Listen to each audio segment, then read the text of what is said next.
The room was silent except for the faint hum of the ship's engines. Inside the briefing chamber of the United Galactic Fleet's flagship Spear of Orion, a group of soldiers stood rigidly at attention. Their faces reflected varying degrees of unease as Commander Gion paced back and forth in front of them. Her sharp eyes scanned the room, lingering briefly on each soldier before she stopped to address them. "Listen carefully," she began, her voice firm but tinged with urgency. "We've received a distress signal from Krylo 7, a remote moon on the edge of Federation-controlled space. It's coming from an alien warrior named Valthor, member of the Zarkonian race." Murmurs rippled through the small crowd. Kung Su, standing near the back, furrowed his brow. He had heard tales about the Zarkonian Stall, armored beings known for their ferocity and advanced combat skills. But those stories were relics of the past. The Zarkonians' empire had fallen long ago, after being decimated by some mysterious force no one fully understood. Commander Ji-Yoon continued, her tone growing colder. "Valthor is paralyzed.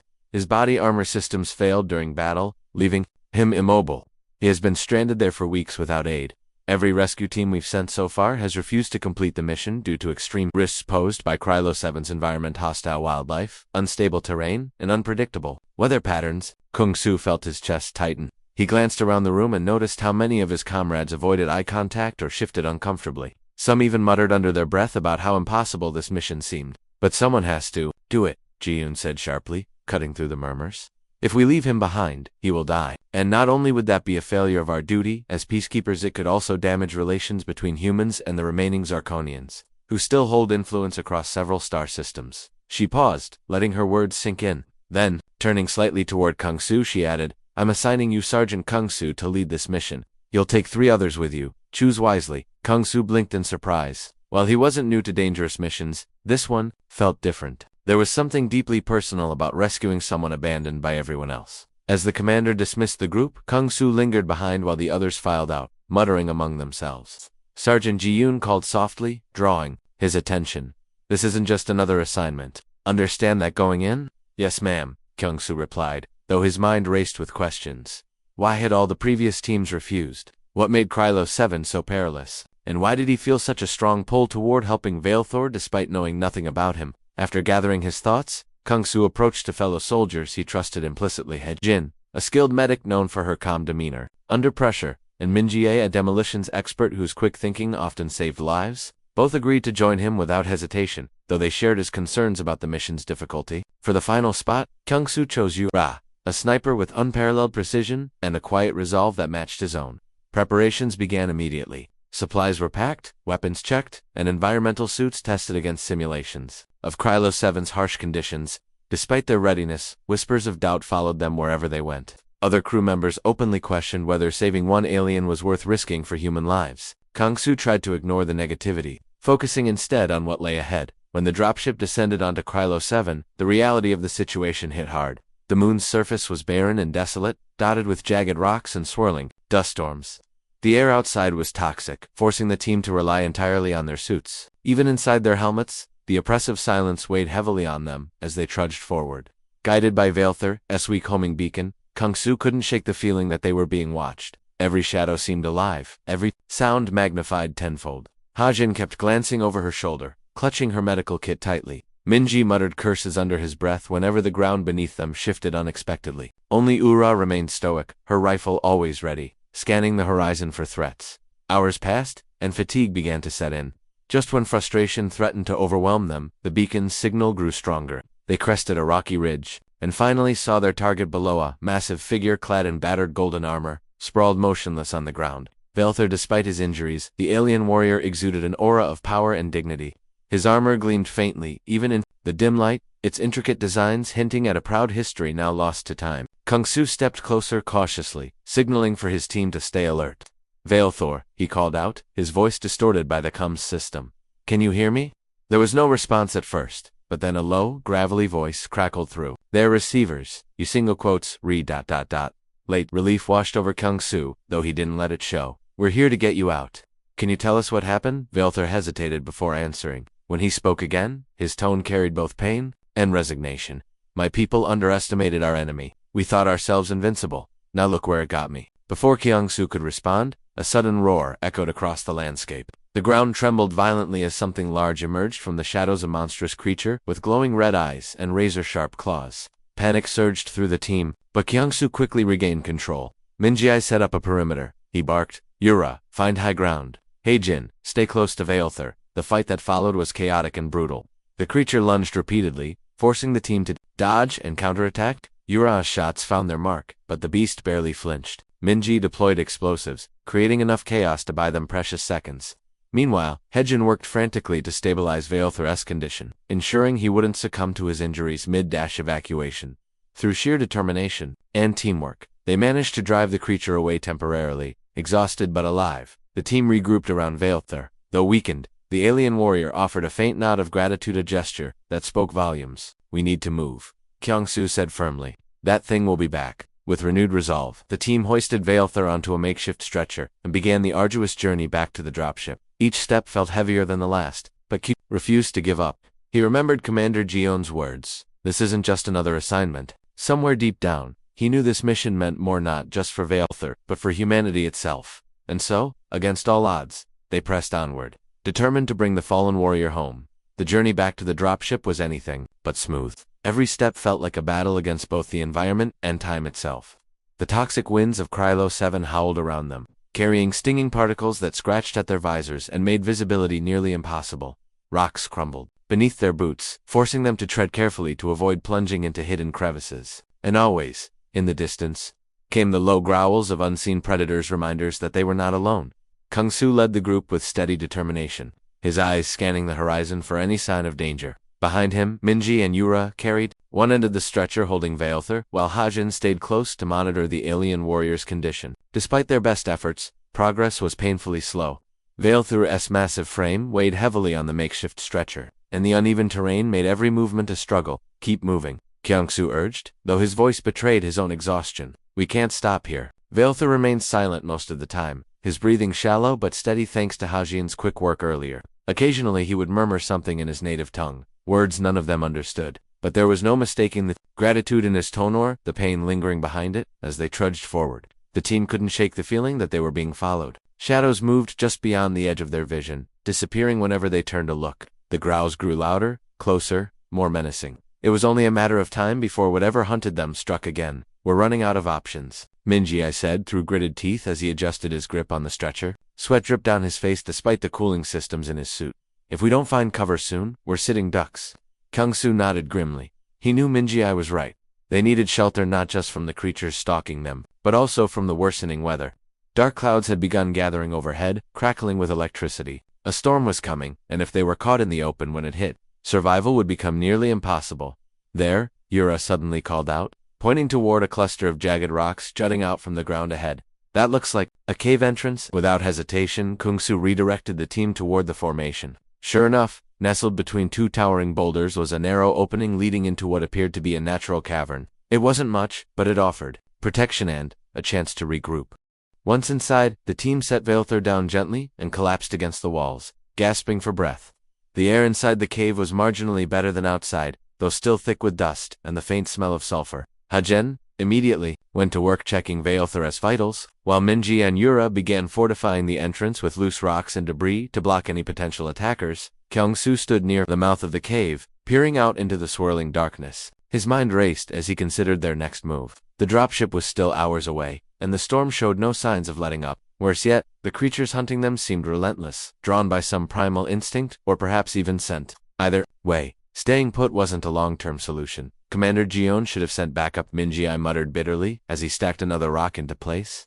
"This mission is suicide." "No kidding," Yura added, her sharp eyes scanning the shadows outside, "but complaining won't change anything. We're here now. We stick together and figure it out." Kyungsu glanced over his shoulder at them, grateful for their resilience despite the odds. Still, he couldn't ignore the truth in Mingyai's words. This mission was dangerous, far riskier than anyone had anticipated, yet deep down, he believed they were doing the right thing. Abandoning Veilther wasn't an option, no matter how hard things got. Heijin finished her examination and approached Kyungsu, her expression grim. "He's stable for now, but his armor's life support systems are failing. If we don't get him off this moon soon, he'll die."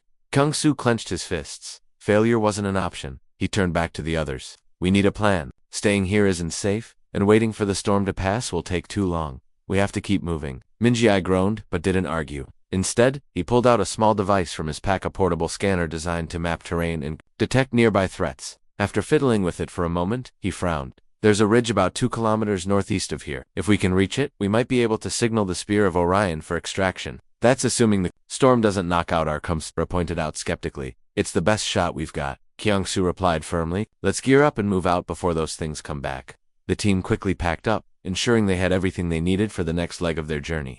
As they prepared to leave, Vaelthur spoke up, his voice weak but deliberate. You do not owe me your lives. Leave me here. I am already dead. Kyung-soo knelt beside him, meeting the alien warrior's glowing eyes through his helmet visor. Not on my watch, he said simply. We're getting you out of here. For a brief moment, Vaelthur's expression softened in, almost imperceptible flicker of emotion that spoke volumes. Then, without another word, the team lifted the stretcher once more and stepped back into the storm. The winds hit them like a wall, forcing them to huddle close together as they navigated the treacherous landscape.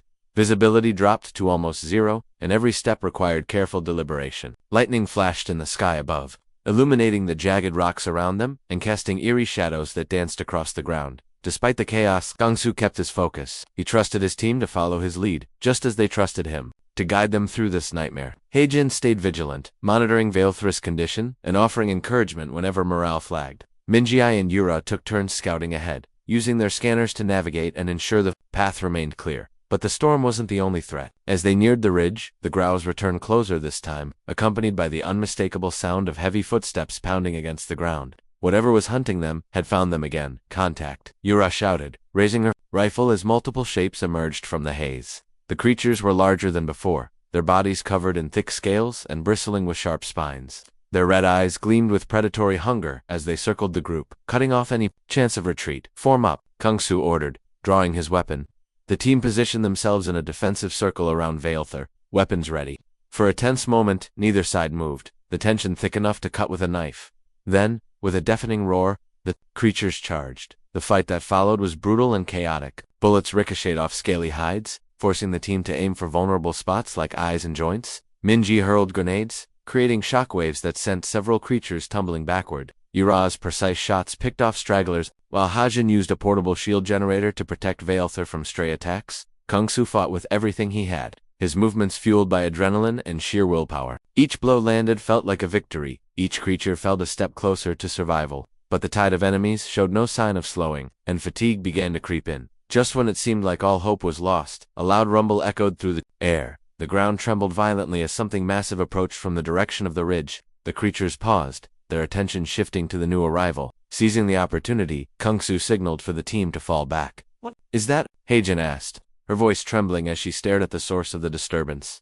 Emerging from the storm was a towering mech-like construct, its metallic limbs glinting in the flashes of lightning. At first glance, it looked like a relic of war, ancient and battered, yet still operational. Its pilot was obscured within the cockpit, but its purpose was clear. It had come to help. Is that one of ours? Minji wondered aloud. Before anyone could answer, the mech unleashed a barrage of missiles, obliterating several creatures in an instant. The remaining beasts fled, disappearing into the storm as quickly as they had come. With the immediate threat neutralized, the mech turned its attention to the team, its sensors scanning them intently. A familiar voice crackled through their comms. This is Commander Ji-Yune. Hold your position, I'm bringing you home. Relief washed over the team as the mech extended mechanical arms to lift Vaelthur onto its platform. For the first time in hours, Kyung-soo allowed himself to relax, if only slightly. They weren't safe yet, but they were closer than ever to completing their mission, as the mech carried them toward the ridge. Kyung-soo glanced back at Vaelthur, who lay motionless but alive. Against all odds, they had succeeded. And though the journey wasn't over, one thing was certain.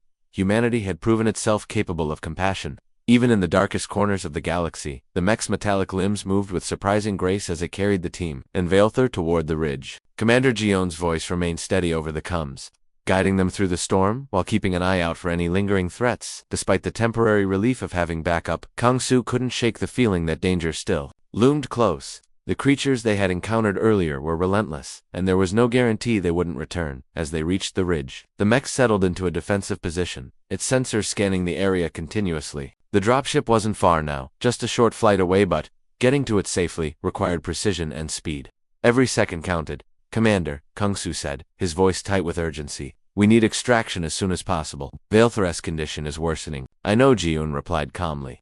The Spear of Orion has dispatched a shuttle. It'll be here in 10 minutes. Until then, stay sharp. 10 minutes felt like an eternity under the circumstances. The storm raged on, battering the ridge, with ferocious winds and blinding sheets of rain. Lightning struck nearby, illuminating the jagged landscape in brief flashes of white light. Each crack of thunder sent shivers down their spines, reminding them how exposed they were. Inside the mech's cockpit, Ji-yoon monitored the situation closely. She had risked everything by piloting the ancient construct herself, knowing full well the dangers involved, but she also understood the importance of this mission not just for Vaelthur, but for humanity's reputation among the stars. Failure was not an option. Back on the ground, Hajin worked tirelessly to stabilize Vaelthur. His golden armor was dented and scorched, its once impressive glow dimmed by damage and time. Beneath the surface, however, his life support systems continued to falter. Hajin adjusted her equipment, doing everything in her power to keep him alive until they could get him aboard the shuttle. "You're strong," she whispered to him, though she doubted he could hear her. "Just hang on a little longer." Vaelthur's breathing was shallow, his body completely unresponsive. Yet, despite his paralysis, there was a quiet dignity about him, a sense that he had accepted his fate but refused to give up entirely. It was a quality that resonated deeply with Kyung-soo, who found himself drawn to the alien warrior's resilience. "Kyung-soo," Min-ji called out, snapping him out of his thoughts. "We've got company." Sure enough, shapes began emerging from the storm, dozens of them, moving fast. The creatures had returned, driven by hunger, or perhaps some deeper instinct, to protect their territory. Their glowing red eyes pierced through the darkness, locking onto the group with predatory intent. "Get ready," Kyung-soo shouted, raising his weapon. The team formed a defensive perimeter around Vaelthur, their weapons trained on the advancing horde. Even Ji-yoon prepared the mech for combat, its cannons worried to life as it took aim. The first wave hit hard, forcing the team to fight back with everything they had. Bullets tore through the air, striking the creatures' thick hides but barely slowing them down. Yura fired precise shots, targeting their weak points with deadly accuracy. Min-ji hurled explosives, creating bursts of fire that scattered the attackers momentarily. Meanwhile, the mech unleashed devastating sounds, its cannons roaring as it mowed down entire groups at a time. But the creatures kept coming. Undeterred by the carnage around them, they leaped and clawed, their movements erratic yet terrifyingly. Fest 1 managed to slip past the defenses, lunging straight for Hajin. Before it could strike, Kyung-soo tackled it to the ground, driving his knife into its throat. Blood sprayed across his suit as he rolled away, panting heavily. "This isn't going to end," Min-ji yelled, frustration evident in his voice. "There's too many of them. We hold the line." Kyung-soo barked, refusing to let despair take hold. "The shuttle will be here any minute." His words seemed to galvanize the team. They fought with renewed determination, each member playing their part to perfection. Yura's sniper rifle sang its lethal melody, picking off stragglers before they could reach the group. Min-ji's explosives created barriers of flame, buying them precious seconds, and Ji-yoon's mech acted as both shield and weapon, its towering form inspiring awe even as it dealt death. Finally, after what felt like hours, a faint hum cut through the chaos. A bright light pierced the storm as the shuttle descended from the sky, its engines screaming against the wind. The sight of it filled the team with hope, but the battle was far from over. The creatures redoubled their efforts, desperate to stop the humans from escaping. "Fall back to the shuttle," Ji-yoon ordered, her mech stepping forward to cover their retreat. "I'll hold them off." "No way," Kyung-soo shot back. "We're not leaving you behind." "There's no time to argue," Ji-yoon snapped, her tone leaving no room for debate. "Get Vaelthur on board and go. That's an order."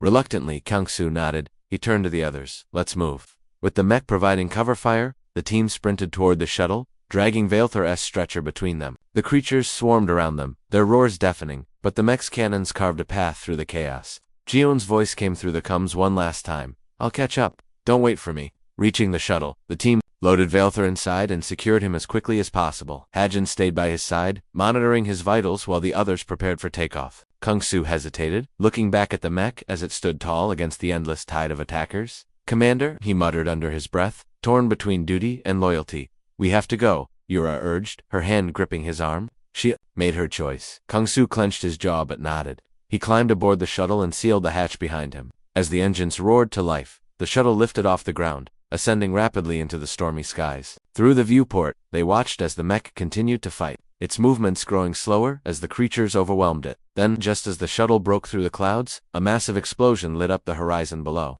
The Mechan commander, Ji-yoon, was gone. Silence fell over the cabin as the weight of the sacrifice sank in. No one spoke. There were no words to express the grief and admiration they felt. Ji-yoon had given her life to ensure their escape, and her bravery would never be forgotten. Haejun broke the silence first. "We owe her everything," she said softly, tears streaming down her face beneath her helmet visor. "And we owe it to her to make sure Vaelthur survives." Kyung-soo nodded, his resolve hardening. "She believed in us. We won't let her down." The shuttle docked with the Spear of Orion shortly afterward, where medical teams rushed Valter to the infirmary. The alien warrior's condition was critical, but Hagen refused to leave his side, working alongside the ship's doctors to repair his damaged armor and stabilize his failing life support systems. Her dedication inspired the rest of the team, who pitched in wherever they could. Meanwhile, Kyung-soo reported to the bridge, where Admiral Park awaited news of the mission. The older man listened intently as Kyung-soo recounted every detail, his expression unreadable throughout. When the report ended, Park leaned back in his chair, his gaze heavy with thought. "You've done well," he said finally. "Better than anyone could have expected. But tell me, Sergeant, why did you insist on saving him? Why risk so much for one alien?" Kyung-soo met the Admiral's eyes without hesitation. "Because it was the right thing to do. Because if we turn our backs on those who need help even when it's hard, we lose something important, something human." Park studied him for a long moment before nodding slowly.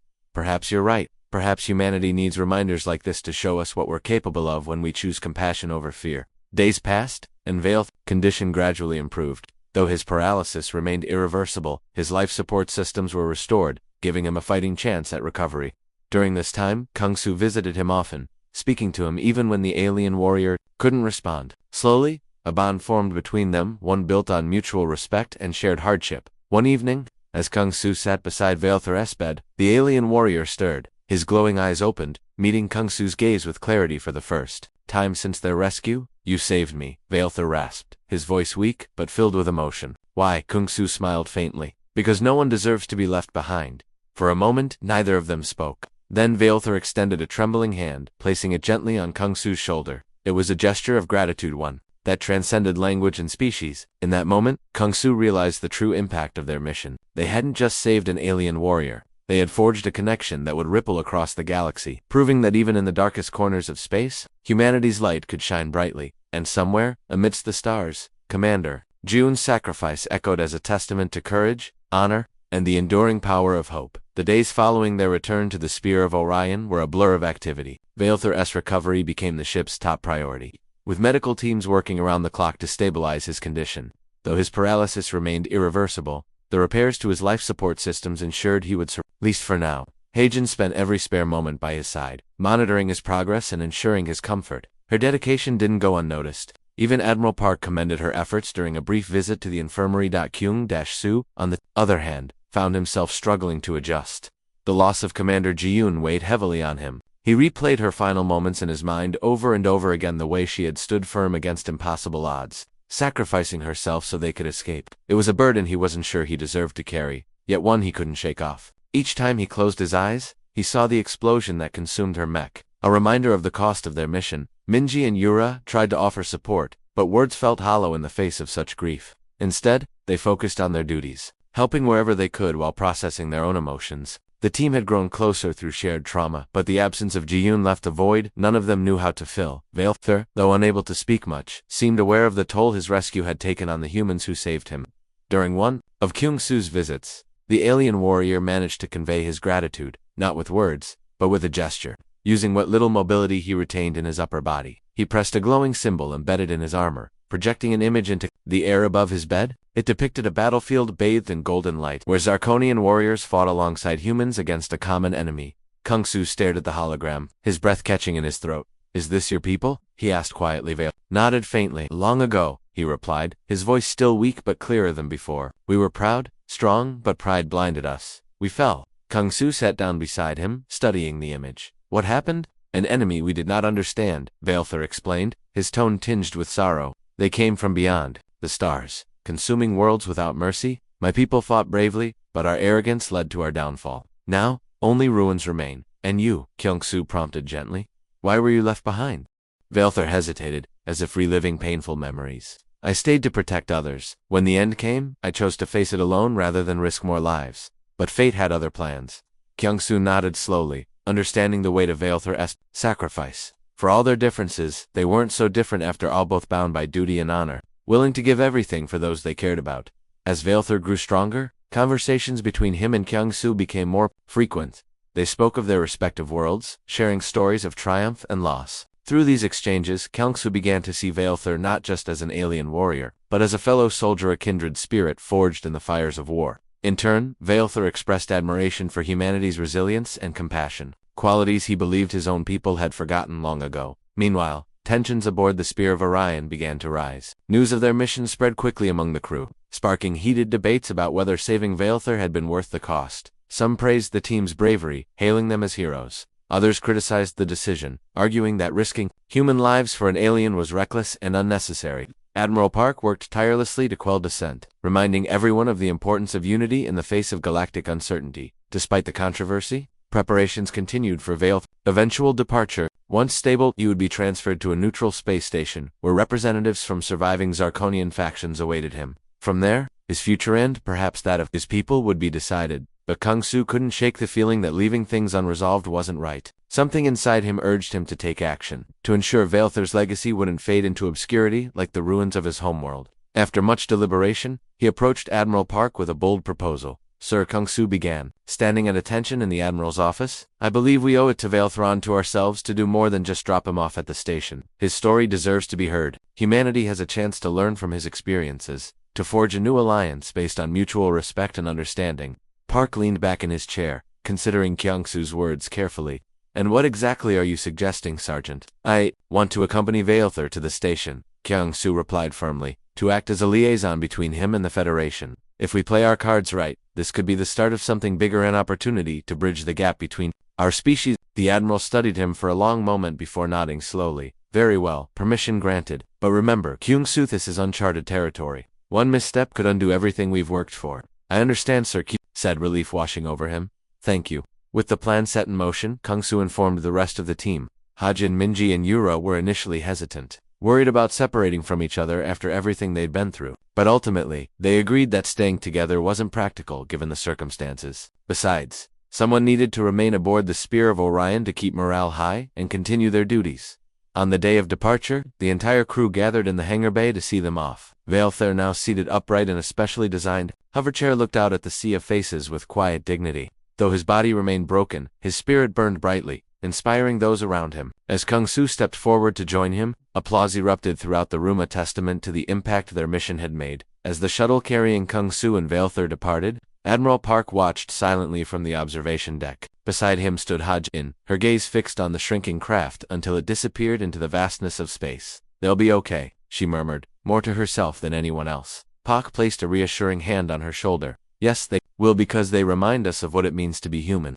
Hours later, aboard the shuttle, Kung Su turned to Vaelthur, who gazed out at the stars with a mixture of awe and sadness. Do you think your people will listen? Kung Su asked cautiously. Vaelthur sighed deeply. I do not know, but if they refuse, then so be it. What matters is that we tried. Kung Su smiled faintly. Then let's make sure we try our best together. They prepared for the challenges ahead, knowing full well the road wouldn't be easy. But as long as they stood side by side, united by purpose and conviction, anything seemed possible. And somewhere, amidst the endless expanse of the cosmos, the echoes of Commander Jion's sacrifice served as a guiding light, a reminder that even in the darkest corners of existence, hope could prevail. For Kung Su and Vaelthur, the journey was far from over. But it was a journey worth taking one step at a time, toward a brighter future for both their peoples. The shuttle docked at the neutral space station known as Nexus 9, a sprawling hub of diplomacy and trade located in the heart of contested territory. As Kung Su and Vaelthur disembarked, they were greeted by a delegation of Zarkonian representatives, tall, imposing figures clad in sleek, silver armor that shimmered under the artificial lights. Their glowing eyes scanned the pair with curiosity and suspicion.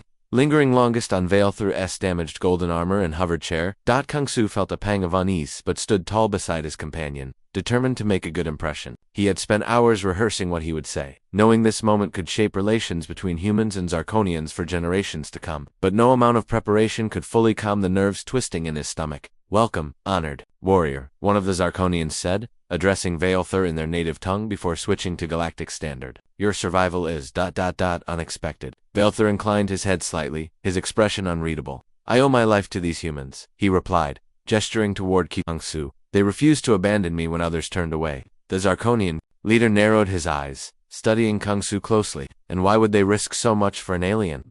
Before Kung Su could respond, Vaelthur spoke again, his voice firm despite its weakness. Because they understand honor. Because they value life, not just their own, but all life. These qualities are rare in this galaxy. A murmur rippled through the delegation, some nodding thoughtfully while others exchanged skeptical glances. The leader stepped forward, extending a hand adorned with intricate markings. If what you say is true, then perhaps there is wisdom in forging closer ties with humanity. Kung Su exhaled slowly, relief washing over him. For the first time since arriving, he allowed himself to believe that their mission might succeed. Over the next several days, negotiations began in earnest. Kung Su acted as both translator and mediator, ensuring that misunderstandings didn't derail progress. Balethor played a crucial role as well, sharing stories of his people's history and mistakes, urging the Zarkonians to learn from the past rather than repeating it. Despite initial resistance, the discussions gradually shifted toward cooperation. The Zarkonians revealed fragments of technology salvaged from their fallen empire advancements far beyond anything humanity had achieved. In exchange, Kung Su offered access to Federation resources and expertise,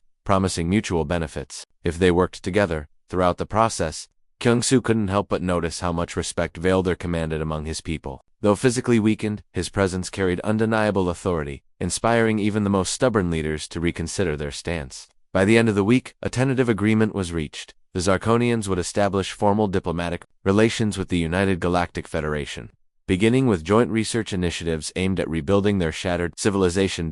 As the final signatures were affixed to the treaty documents, applause erupted throughout the chamber. Kung Su glanced at Balethor, who wore a faint smiler look of quiet triumph after centuries of hardship.